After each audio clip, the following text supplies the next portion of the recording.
बिस्मिल्लाहिर्रहमानिर्रहीम। अस्सलामु अलैकुम। आप देख रहे हैं यूट्यूब चैनल आम सी बातें।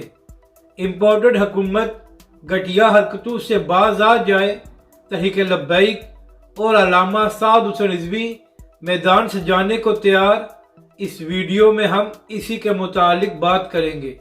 नाज़रीन कराम, इस वक्त पाकिस्तान में ऐसे लोगों को मुसल्लत किया गया है जो अपनी हुकूमत बचाने और बैरूनी ताकतों को खुश करने के लिए किसी हद तक भी जा सकते हैं।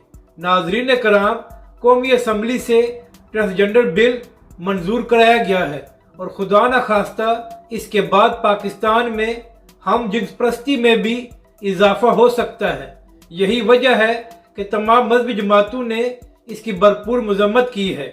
मगर ख़ास बात यह है कि मौलाना फजल रहमान जो पिछली कई दहाइयों से इस्लाम के नाम पर वोट हासिल कर रहे हैं, वो इस हुकूमत के इत्तेहादी हैं और उन्होंने भी इस बिल के खिलाफ कोई बात नहीं की। तो आप यहाँ से अंदाज़ा लगा लें कि ये लोग अपनी कुर्सी की खातिर कहाँ तक जा सकते हैं। जबकि दूसरी जानब तहरीक लब्बैक पाकिस्तान ने अदालत से रजू कर लिया है और अगर अदालत से इंसाफ न मिला तो फिर तहरीक लब्बैक पाकिस्तान और अल्लामा साद हुसैन रिजवी मैदान से जाने को भी तैयार हैं। मगर नाज़रीन कराम, ये कैसे हुक्मरान हैं जो बैरूनी ताकतों को खुश करने के लिए ऐसे बिल पास कर रहे हैं जिसकी इजाज़त पाकिस्तानी आइन भी नहीं देता।